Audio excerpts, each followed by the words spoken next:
sesuai dengan perjanjian kita kemarin, kita hari ini akan mengadakan wawancara yang mana wawancara mengenai tugas saya sebagai guru penggerak modul 3.1. Baik Bu, sebelumnya silakan Ibu perkenalkan diri dulu. Bismillahirrahmanirrahim. Assalamualaikum warahmatullahi wabarakatuh. Baiklah, di sini saya akan memperkenalkan diri. Saya Eliza, Kepala Sekolah SD Negeri 14 Tabanan. Di sini saya juga ingin menyampaikan rasa syukur saya atas terpilihnya Agnianti sebagai salah satu guru penggerak angkatan ke-8. Baik Bu, terima kasih. Langsung saja kita ya Bu. Yang akan saya tanyakan Bu, bagaimana cara Ibu dalam mengidentifikasi sebuah permasalahan? Apakah permasalahan itu dilema etika atau bujukan moral? Nah, saya akan coba menjawabnya.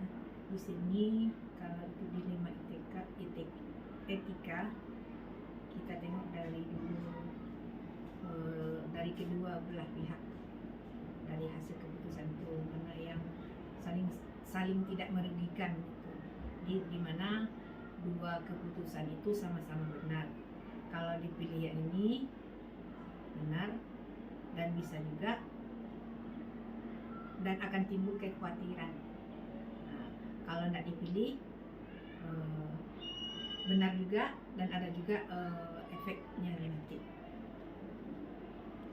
Kalau bujukan moral itu rasanya tidak ada masalah, karena di sini keputusannya yang satu benar, yang satu salah. Kalau kita ambil keputusan yang salah, kita yang salah. Selanjutnya Bu, selama ini bagaimana cara Ibu dalam memutuskan suatu perkara yang dilema etika, yang dimana mengandung kedua-duanya sama-sama benar atau yang sama-sama mengandung kebaikan? Pertama, diidentifikasi dulu masalahnya apa, kemudian dicari solusinya apa. Di antara solusi itu kita cari solusi yang terbaik. Jadi dalam Ibu memutuskan suatu perkara yang sama-sama benar atau yang mengandung kebajikan, berarti Ibu mengidentifikasi dulu permasalahannya ya Bu ya, kemudian mencari solusi yang tidak merugikan kedua belah pihak, baik orang yang mempunyai kasus dan ataupun lembaga ya Bu. Baik, selanjutnya Bu, langkah-langkah seperti apa yang Ibu lakukan dalam menyelesaikan permasalahan tersebut?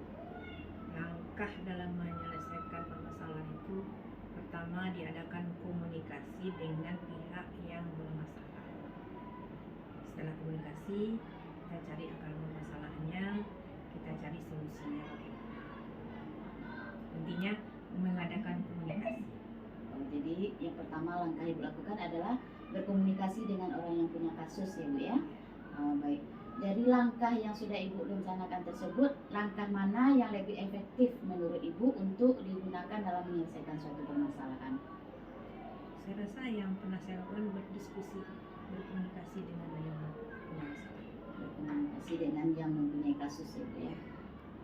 Kemudian Bu, dalam menghadapi suatu permasalahan, kira-kira menurut Ibu mana yang merupakan tantangan yang paling berat dalam mengambil suatu keputusan? Pernah, pertanyaan Ibu Ganti memang pernah dialami beberapa bulan kemarin.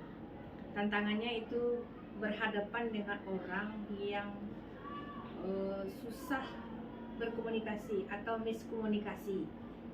Jadi lain yang kita bilang, lain pula persepsinya, itu yang tantangan. Kadang-kadang dia di situ karena kurang komunikasi, miskomunikasi, dia melakukan tindakan hal-hal yang tidak sesuai dengan aturan. Misalnya kemarin dia ingin memasukkan anaknya ke sekolah kita belum menyampaikan lagi, dia sudah memvonis sekolah ini tidak mau menerima. Langsung dia mencaci guru, mencaci kepala sekolah bercarut-carut. Sementara itu dia ingin juga sekolah di sini. Di sini disitulah mendapat tantangan, di mana satu pihak kita harus menerima siswa itu harus melanjutkan proses pembelajarannya. Di sisi lain kita sudah dijelek-jelekkan, dikirim ke media sosial, sudah dilaporkan kemana-mana, dan dia pun ngotot juga di sekolah di sini.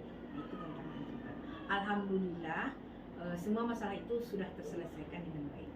Berarti tantangan yang paling berat berarti kita menghadapi wali murid yang apa ya Bu ya, yang tidak bisa diajak berkomunikasi. Kemudian ketika kita berikan penjelasan, dia masih tidak mau menerima. Iya, Sementara dia anaknya ingin juga bersekolah di sekolah ini, begitu ya Bu ya. Baik Bu. Kemudian Bu, dalam menyelesaikan suatu permasalahan, apakah ada Ibu mempunyai jadwal tertentu atau langsung menyelesaikan permasalahan tersebut? Biasanya kalau menghadapi permasalahan seperti itu langsung dicari solusinya, didiskusikan, tidak disediakan waktu yang khusus gitu. Jadi kalau terjadi suatu permasalahan, Ibu langsung menyelesaikan. Iya. Kemudian apakah dalam mengambil suatu keputusan Ibu membutuhkan seseorang atau faktor-faktor yang mempermudah Ibu dalam mengambil suatu keputusan tersebut? Itu kita tengok dari permasalahannya. Kalau permasalahan itu memerlukan pihak ketiga, saya bekerja sama dengan pihak lain. Kalau cukup dengan pihak sekolah saja, cukup berkomunikasi dengan pihak sekolah saja, misalnya dengan guru gitu. Berarti Ibu dalam menyelesaikan suatu permasalahan tergantung pada permasalahannya Ibu ya. Kalau hanya cukup kita dengan guru-guru, didiskusikan cukup dengan guru, tapi kalau misalnya membutuhkan pihak lain, baru kita berkomunikasi dengan pihak lain. Kemudian Bu, yang terakhir, dari semua tadi yang Ibu sampaikan, adakah pembelajaran yang Ibu ambil dari cara Ibu mengambil suatu keputusan tersebut? Dalam hal ini, dengan adanya permasalahan yang dihadapi, saya beranggapan bahwa setiap manusia ini, setiap kita ini pasti punya masalah. Dan setiap masalah itu pasti ada jalan keluarnya. Kemudian setiap masalah itu pasti ada hikmahnya. Berarti pelajarannya setiap hidup pasti punya masalah ya Bu ya. Nah, setiap masalah pasti ada jalan keluarnya. Ada jalan keluarnya. Setiap masalah ada pembelajaran yang bisa kita ambil. Pelajaran kita ambil. Ya Bu ya, itu saja ya Bu ya wawancara kita untuk hari ini. Terima kasih sudah menampingi saya sebagai calon guru penggerak angkatan ke-8 dari Kabupaten Siak. Mudah-mudahan kegiatan pembelajaran pendidikan kami sebagai guru penggerak angkatan ke-8 ini berjalan dengan lancar ya Bu. Terima kasih Bu. Assalamualaikum warahmatullahi wabarakatuh. Di sini juga saya sebagai selaku kepala sekolah ingin mengucapkan terima kasih juga kepada Ibu Yanti yang sudah lolos. Semoga dengan adanya program guru penggerak ini dapat memajukan sekolah